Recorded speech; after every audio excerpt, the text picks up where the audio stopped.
വിദ്യാഭ്യാസ സമ്പ്രദായത്തിൻ്റെയും പാഠ്യപദ്ധതിയുടെയും ശ്രേണീപരമായ മാതൃകയായ ബ്ലൂംസ് ടാക്സോണമിയെക്കുറിച്ചാണ് ഇന്ന് സംസാരിക്കാൻ പോകുന്നത്. എല്ലാവർക്കും നമസ്കാരം. വിദ്യാഭ്യാസ മത്സര പരീക്ഷകൾക്കെല്ലാം തന്നെ നിർബന്ധമായും കാണുന്ന ഒരു ചോദ്യം ബ്ലൂംസ് ടാക്സോണമിയിൽ നിന്നായിരിക്കും. അത്രയും ഇമ്പോർട്ടൻ്റ് ആണ് ആ ടോപ്പിക്ക്. സോ പഠിക്കാം, എന്താണ് ബ്ലൂംസ് ടാക്സോണമി? പെട്ടെന്നൊരു ഉത്തരം പറഞ്ഞാൽ ബ്ലൂം ഉണ്ടാക്കിയ ടാക്സോണമിയാണ് ബ്ലൂംസ് ടാക്സോണമി. ഈ ഉത്തരത്തിൽ നിന്ന് വന്ന് 2 ചോദ്യങ്ങൾ. ആരാണ് ബ്ലൂം? എന്താണ് ടാക്സോണമി? ആദ്യത്തെ ചോദ്യം, ഈ പിക്ചറിൽ കാണുന്ന ഈ വ്യക്തിയാണ് ബ്ലൂം. ബെഞ്ചമിൻ ബ്ലൂം എന്നാണ് പൂർണ്ണനാമം. അമേരിക്കയിലെ ചിക്കാഗോ യൂണിവേഴ്സിറ്റിയിൽ എഡ്യൂക്കേഷൻ ഡിപ്പാർട്ട്മെൻറ്റിൽ ജോലി ചെയ്തിരുന്ന ബെഞ്ചമിൻ ബ്ലൂം 1956 മറ്റ് വിദ്യാഭ്യാസ വിദഗ്ധരോടൊപ്പം ചേർന്ന് രൂപപ്പെടുത്തിയ പദ്ധതിയാണ് ബ്ലൂംസ് ടാക്സോണമി എന്നറിയപ്പെടുന്നത്. ടാക്സോണമി എന്ന വാക്കിന് ക്ലാസിഫിക്കേഷൻ അഥവാ വർഗീകരണം എന്നാണ് അർത്ഥം. അതിനാൽ ബ്ലൂമും ബ്ലൂമിൻ്റെ സഹകാരികളും കൂടി ചിട്ടപ്പെടുത്തിയ വർഗീകരണത്തെ, വിദ്യാഭ്യാസ പ്രക്രിയയിലെ വർഗീകരണത്തെ പൊതുവെ നമുക്ക് ബ്ലൂംസ് ടാക്സോണമി എന്ന് പറയാം. അതായത് വിദ്യാഭ്യാസത്തെ പല തലങ്ങളിലായി വർഗീകരിക്കുവാൻ കഴിയും.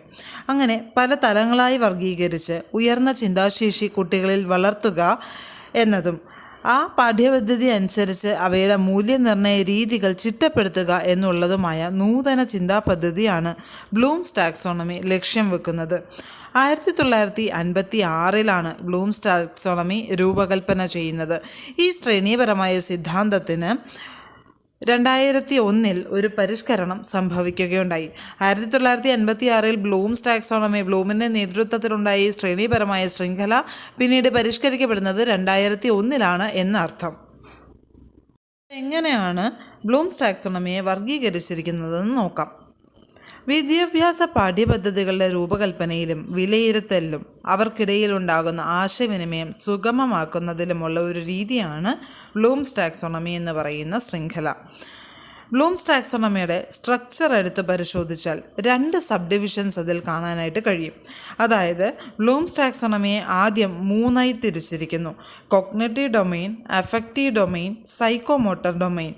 എന്നിട്ട് ഇവയെ 3നെയും, അതായത് കോഗ്നിറ്റീവ് ഡൊമെയിനെയും പിന്നീട് 6ആയിട്ടും, അഫക്റ്റീവ് ഡൊമെയിനെ 5ആയിട്ടും, സൈക്കോമോട്ടർ ഡൊമെയിനെ 3ആയിട്ടും പിന്നെയും വർഗീകരിച്ചിരിക്കുന്നു. ഇതിൽ കോഗ്നിറ്റീവ് ഡൊമെയിനാണ് ഏറ്റവും ഇമ്പോർട്ടൻ്റ് ആയിട്ടുള്ളതും പിന്നീട് പരിഷ്കരിക്കപ്പെട്ടിട്ടുള്ളതും. ഏറ്റവും കൂടുതൽ ചോദ്യങ്ങൾ വരുന്ന ഒരു വിഭാഗം കൂടിയാണ് കോഗ്നിറ്റീവ് ഡൊമെയിൻ. അഫക്റ്റീവ് ഡൊമെയിനിൽ നിന്ന് തന്നെ തുടങ്ങാം. അഫക്റ്റീവ് ഡൊമെയിനെ 5ആയിട്ടാണ് തരംതിരിച്ചിരിക്കുന്നത്. അതിൽ ആദ്യത്തേതാണ് റിസീവിങ്. റിസീവ് എന്ന് പറഞ്ഞാൽ സ്വീകരിക്കുക. അതായത് സാങ്കേതികപരമായി വാക്കിനർത്ഥം അവബോധം എന്നാണ്. അതായത് ചുറ്റുവട്ടത്തു നിന്ന് കേൾക്കുന്ന കാര്യങ്ങളെ സ്വീകരിക്കുകയും അവയെ കൃത്യമായിട്ട് കേൾക്കാനും ഉള്ള ഒരു ശേഷിയാണ് റിസീവിങ് എന്നതുകൊണ്ട് ഉദ്ദേശിച്ചിരിക്കുന്നത്. രണ്ടാമത്തേത് റെസ്പോണ്ടിങ്, പ്രതികരണശേഷി. കേട്ട കാര്യങ്ങളുടെ ശരിതെറ്റുകൾ അല്ലെങ്കിൽ കേട്ട കാര്യങ്ങളേക്ക് നേരെയുള്ള നമ്മുടെ പ്രതികരണമാണ് റെസ്പോണ്ടിങ്. 3 വാല്യൂയിങ്, പറയുന്നതിൻ്റെ മൂല്യവും നിലവാരവും ഒക്കെ അന്വേഷിക്കുന്ന പ്രക്രിയയാണ്. ഓർഗനൈസേഷനാണ് 4ാമത്തേത്. അറിഞ്ഞ മൂല്യവത്തായ കാര്യങ്ങളെ അഥവാ അറിവുകളെ അവയെ ശേഖരിക്കുകയാണ്. എന്താണ് ഒരു ഓർഗനൈസേഷൻ ചെയ്യുക? ഒരു പർട്ടിക്കുലർ ഓർഗനൈസേഷൻ അവരുടെ ലക്ഷ്യം എന്താണോ അത് മറ്റുള്ളവരിലേക്ക് എത്തിക്കുക എന്നുള്ള സേവനമാണ് ചെയ്യുന്നത്. ഇവിടെയും അതുപോലെ തന്നെയാണ്. അതായത് ശേഖരിച്ച അറിവുകളെ, ശേഖരിച്ച കാര്യങ്ങളെ അത് മറ്റ് പലരിലേക്കും എത്തിക്കാനുള്ള ഒരു പ്രയത്നമാണ് ഈ സ്റ്റേജിൽ നടക്കുന്നത്. അടുത്തത് ലാസ്റ്റാണ് ക്യാരക്ടറൈസേഷൻ. അതായത് ഉൾക്കൊണ്ട പുതിയ കാര്യങ്ങളെ സ്ഥിരതയോടെ നമ്മൾ പ്രവർത്തിക്കുക, സ്ഥിരതയോടെ കേട്ട് മനസ്സിലാക്കിയിട്ടുണ്ട്, അതിനോടുള്ള നമ്മുടെ പ്രതികരണം ഏത് തരത്തിലാണോ അതിനനുസരിച്ചിട്ടുള്ള പ്രവർത്തനമാണ് ക്യാരക്ടറൈസേഷൻ കാത്തുവെക്കുന്നത്. അടുത്തതാണ് കോഗ്നിറ്റീവ് ഡൊമെയിൻ. കോഗ്നിറ്റീവ് ഡൊമെയിനെ 6ആയിട്ടാണ് തിരിച്ചിരിക്കുന്നത്. അതിൽ താഴെ നിന്ന് മുകളിലോട്ടാണ് ശൃംഖല നമ്മൾ പഠിക്കുന്നത്. അതിലാദ്യത്തേത് നോളജ് അഥവാ അറിവ്. അതായത് നമ്മുടെ മനസ്സിലുള്ള ബേസിക്കായിട്ടുള്ള ആശയങ്ങളെ വിപുലീകരിക്കുക. ഒരു കാര്യത്തെ പറ്റിയിട്ട് നമുക്കുള്ള ബേസിക് അറിവിനെ ഡിഫൈൻ ചെയ്യുന്നതാണ് നോളജ്, അറിവ് എന്ന് പറയുന്നത്. അതിൻ്റെ സെക്കൻഡ് സ്റ്റെപ്പ് കോംപ്രിഹെൻഷൻ. ഈ അറിഞ്ഞ അറിവിനെ ഒന്ന് വിവരണാത്മകമായിട്ട് നമ്മളൊന്ന് സാധിക്കും. ഡിസ്ക്രൈബ് ചെയ്യുക, എക്സ്പ്ലെയിൻ ചെയ്യുക, സമ്മറൈസ് ചെയ്യുക എന്നൊക്കെ പറയുന്ന കാര്യങ്ങൾ ഇതാണ്. നമ്മുടെ അറിവ് എന്താണ് എന്നുള്ളത് ഒരു പോയിൻ്റ് ഔട്ട് ചെയ്യപ്പെട്ട് നിൽക്കുന്ന ഒരു അറിവിനെ അതൊന്ന് വിപുലീകരിക്കാൻ ശ്രമിക്കുന്നതാണ് കോംപ്രിഹെൻഷൻ. മൂന്നാമത്തേത് ആപ്ലിക്കേഷൻ. മൂന്നാമത്തെ സ്റ്റെപ്പ് നമ്മുടെ അറിവിനെ അപ്ലൈ ചെയ്യാൻ പറ്റുന്ന, നമ്മുടെ നിത്യജീവിതത്തിൽ എവിടെയാണോ നമുക്ക് അപ്ലൈ ചെയ്യാൻ പറ്റുന്നത് അതിൻ്റെ ഒരു അന്വേഷണമാണ് ഇവിടെ നടക്കുന്നത്. അതായത് ഒരു പുതിയ സിറ്റുവേഷനിലേക്ക് നമ്മൾ അറിഞ്ഞ അറിവിനെ കൊണ്ട് പ്ലേസ് ചെയ്യുക. അതായത് ഒരു ഇക്വേഷൻ പഠിക്കുന്നുണ്ട്, ആ ഒരു ഇക്വേഷൻ ആവശ്യമായ സന്ദർഭത്തിൽ എടുത്ത് ഉപയോഗിക്കുക. ആ ഇക്വേഷൻ അറിവായിട്ട് നിൽക്കുന്നു. ആ ഇക്വേഷൻ്റെ ആ സമവാക്യത്തിൻ്റെ ആവശ്യകതയും അതിൻ്റെ യൂസ്ഫുൾനെസ്സും ഒക്കെയാണ് നമ്മൾ കോംപ്രിഹെൻഷൻ പാർട്ടിൽ അന്വേഷിക്കുന്നത്. ഇതിനെ ഡെമോൺസ്ട്രേറ്റ് ചെയ്യുക, ഇത് ആവശ്യമുള്ള സാഹചര്യത്തിൽ എടുത്തുപയോഗിക്കുന്നതാണ് ആപ്ലിക്കേഷൻ എന്ന് പറയുന്നത്. അടുത്ത സ്റ്റെപ്പായ അനാലിസിസിലോട്ട് വരുമ്പോഴത്തേക്ക്, അനാലിസിസ് എന്ന് പറഞ്ഞാൽ നമ്മൾ പുനരന്വേഷണമാണ്. കമ്പയർ ചെയ്ത് നോക്കുക, എക്സാമിൻ ചെയ്ത് നോക്കുക. പരീക്ഷണത്തിലൂടെയും നിരീക്ഷണത്തിലൂടെയും നമ്മൾ മനസ്സിലാക്കിയ കാര്യങ്ങളെ പിന്നെയും അതിനെ വിഘടിപ്പിച്ച് പിന്നെയും പുതിയ പുതിയ സാഹചര്യത്തിലേക്ക് കൊണ്ടു നിർത്തി അതിൻ്റെ സ്ട്രക്ചർ എപ്രകാരമാണെന്ന് മനസ്സിലാക്കുന്നതാണ് അനാലിസിസ്. അടുത്ത സെക്കൻഡ് ലാസ്റ്റ് സ്റ്റെപ്പാണ് സിന്തസിസ്. സിന്തസിസ് എന്ന് പറഞ്ഞാൽ ഡിസൈൻ ചെയ്യുക, ഫോർമുലേറ്റ് ചെയ്യുക എന്നൊക്കെ നമ്മൾ പറയും. അതായത് നമ്മളുടെ അറിവിനെയും നമ്മൾ ആർജിച്ചെടുത്ത അറിവിനെയും കൂടി ഒരു പുതിയ സംഭവമായിട്ട് നമ്മൾ കൺസ്ട്രക്റ്റ് ചെയ്യുന്നതാണ് സിന്തസിസ്. ഏറ്റവും മുകളിലത്തെ സ്റ്റെപ്പാണ് ഇവാലുവേഷൻ. നമ്മളുടെ അറിവിനെ, നമ്മൾ ആർജിച്ച അറിവിനെ, നമ്മളുടെ കയ്യിലുള്ള ഐഡിയാസിനെ, നമ്മുടെ കാര്യങ്ങളെയെല്ലാം, നമ്മുടെ സർഗാത്മകതയെ, നമ്മൾ പഠിച്ച കാര്യങ്ങളെയെല്ലാം ഇവാലുവേറ്റ് ചെയ്യുക. എത്രത്തോളം നമുക്ക് പഠിക്കാനായിട്ട് പറ്റി, എത്രത്തോളം ഈ അറിവ് നമ്മളിലേക്ക് ഇറങ്ങി വന്നിട്ടുണ്ട്, ഇത് അപ്ലൈ ചെയ്യാൻ പറ്റുന്ന സാഹചര്യങ്ങളിൽ നമുക്ക് എടുത്തുപയോഗിക്കാൻ പറ്റുന്നുണ്ടോ തുടങ്ങിയ കാര്യങ്ങളെക്കുറിച്ചിട്ടുള്ള ഒരു അന്വേഷണമാണ്, ഒരു വിലയിരുത്തലാണ് ഇവാലുവേഷൻ എന്ന ഭാഗത്ത് സംഭവിക്കുന്നത്. പ്രധാനമായിട്ടും ബ്ലൂംസ് ടാക്സോണമിക്ക് രണ്ട് സബ്ഡിവിഷൻസ് ആണുള്ളത്.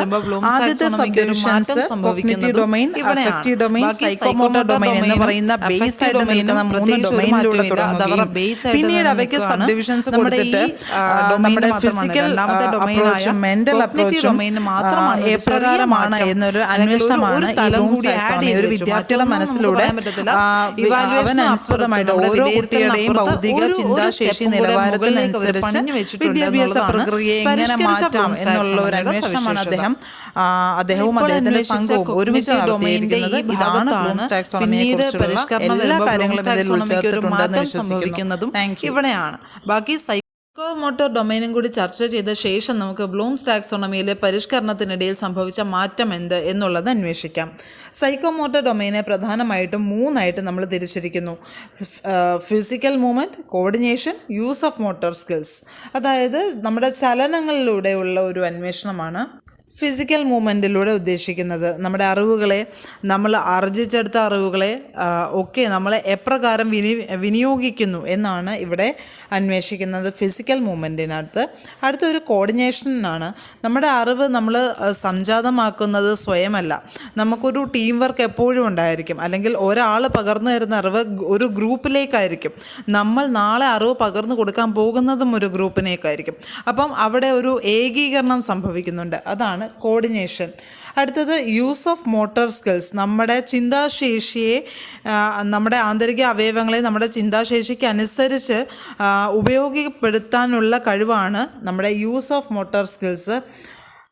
നമ്മുടെ ചിന്താശേഷിയുടെ വിഭാവനമൊക്കെയാണ് ഇവിടെ അന്വേഷണ വിധേയമാകുന്നത്. ഇതാണ് സൈക്കോമോട്ടർ ഡൊമൈൻ. ഈ സൈക്കോമോട്ടർ ഡൊമൈനും പൂർണ്ണമായിട്ടും വികസിപ്പിച്ചെടുത്തത് ബെഞ്ചമിൻ ബ്ലൂം അല്ല. ഇതിൻ്റെ ഒരു ഔട്ട്ലൈൻ കൊടുക്കുക മാത്രമാണ് ബ്ലൂം ചെയ്തത്. പിന്നീട് കാലാകാലങ്ങളിലായിട്ട് വന്ന വിദ്യാഭ്യാസ വിദഗ്ധരാണ് ഈ സൈക്കോമോട്ടർ ഡൊമൈൻ എന്ന് പറയുന്ന ഭാഗത്തിനെ കൂടുതൽ വിപുലീകരിച്ചതും ഇന്ന് നാം കാണുന്ന വിധത്തിലാക്കിയെടുത്തതും. നമ്മൾ മുമ്പേ പറഞ്ഞതുപോലെ 1956 ബെഞ്ചമിൻ ബ്ലൂം വികസിപ്പിച്ചെടുത്ത ഒരു പദ്ധതിയായ ബ്ലൂംസ് ടാക്സോണമിക്ക് പിന്നീട് ഒരു സ്റ്റെപ്പ് അപ്പ് എന്ന് പറയുന്ന ഒരു പ്രോസസ്സ് ഉണ്ടാകുന്നത് 2001 അതിൻ്റെ അർത്ഥം 1951 രൂപകൽപ്പന ചെയ്ത ഒരു പദ്ധതി അത് അതേപടി ആവിഷ്കരിക്കുകയായിരുന്നു, നോക്കിക്കൊണ്ട് പോവുകയായിരുന്നു. 2001 പൊടുന്നനെ ഒരു മാറ്റം സംഭവിച്ചതാണ് എന്നല്ല, നിരന്തരമായ നിരീക്ഷണങ്ങളും ചർച്ചകളും ഒക്കെ ഗവേഷണങ്ങളും ഒക്കെ ഈ ഫീൽഡിൽ പിന്നീട് കാലാന്തരങ്ങളിൽ വന്ന വിദഗ്ധർ അതിന് നടത്തിയിരുന്നു. അതിനൊരു സ്റ്റെപ്പ് പ്രോസസ്സ് ഉണ്ടായത്. ഒരു സ്റ്റെപ്പ് മുകളിലേക്ക് കൺസ്ട്രക്ട് ചെയ്ത് വെച്ചത്, ഒഫീഷ്യലി കൺസ്ട്രക്ട് ചെയ്ത് വെച്ചത് 2001 വേണം പറയാൻ. അത് ഇങ്ങനെയാണ്. നമ്മുടെ കൊഗ്നിറ്റീവ് ഡൊമൈൻ്റെ നോളജ് എന്നുള്ളത് നമ്മൾ റിമെമ്പർ എന്നാക്കി, അതായത് നമ്മുടെ ഓർമ്മയിലിരിക്കുന്ന കാര്യങ്ങളാണ്. അറിവ്, നമ്മുടെ മനസ്സിലുണ്ടായിരിക്കുന്ന ബേസിക് ആയിട്ടുള്ള അറിവുകളെ നമ്മൾ ഓർത്ത് വെക്കും എപ്പോഴും. ആ അറിവിൻ്റെ മനസ്സിലാക്കലാണ് അടുത്ത സ്റ്റെപ്പിൽ നടക്കുന്നത്. ഈ നമ്മുടെ ഉള്ളിലുണ്ടായിരുന്ന, നമ്മളെപ്പോഴും ഓർമ്മിച്ച് വെക്കുന്ന ഒരു അറിവിനെ പുതിയൊരു സാഹചര്യത്തിലേക്ക് അപ്ലൈ ചെയ്യുന്നുണ്ട്. മനസ്സിലാക്കിയ അറിവിനെ നമ്മൾ അപ്ലൈ ചെയ്യുന്നു. അതിനെ പുതിയ സാഹചര്യങ്ങളുമായിട്ട് അനലൈസ് ചെയ്തിട്ട് നമ്മൾ ഒരു പുതിയ ഐഡിയയ്ക്ക് രൂപം നൽകുന്നു. അതിൻ്റെ ആ ഐഡിയയുടെ അല്ലെങ്കിൽ ആ ഒരു കണ്ടൻറ്റിൻ്റെ പ്രാധാന്യം, അതിൻ്റെ ഒരു മൂല്യം, അതിൻ്റെ ഒരു പ്രാധാന്യം ഒക്കെ എങ്ങനെയാണെന്നുള്ള ഒരു അന്വേഷണമാണ് വിലയിരുത്തൽ വിഭാഗത്തിൽ, ഇവാലുവേഷനിൽ നടക്കുന്നത്. അതിൻ്റെ മുകളിലാണ് പരിഷ്കരിച്ച ബ്ലൂംസ് ടാക്സോണമിയുടെ ഒരു സ്റ്റെപ്പ് വരുന്നത്, അതായത് ക്രിയേറ്റിവിറ്റി അഥവാ സർഗാത്മകത. നമ്മൾ മനസ്സിലാക്കിയ കാര്യങ്ങളുടെ മൂല്യനിർണ്ണയം വരെയുള്ള കാര്യങ്ങളാണ് ഇതേവരെ ചർച്ച ചെയ്തിരുന്നത്. നമ്മൾ മനസ്സിലാക്കി മൂല്യനിർണ്ണയം നടത്തി വിജയിച്ചൊരു കാര്യത്തിനെ നമ്മൾ എങ്ങനെ സർഗാത്മകമായിട്ട് ഉപയോഗിക്കുന്നു എന്നുള്ളതും കൂടി ചർച്ചാ വിഷയമാകുന്നുണ്ട് പുതിയ കാലത്ത് ക്രിയേറ്റിവിറ്റിയിലൂടെ, സർഗാത്മകതയിലൂടെ. അതാണ് ക്രിയേറ്റ്. ഇതാണ് ആഡ് ഓൺ ചെയ്ത ഒരു ഘടകം ബ്ലൂംസ് ടാക്സോണമിയിൽ. ബാക്കിയെല്ലാം തന്നെ നമ്മുടെ ബെഞ്ചമിൻ ബ്ലൂമും അദ്ദേഹത്തിൻ്റെ വിദഗ്ധ സംഘവും അവതരിപ്പിച്ച ബ്ലൂംസ് ടാക്സോണമിയുടെ ബേസിൽ തന്നെയാണ് നിലനിൽക്കുന്നത്.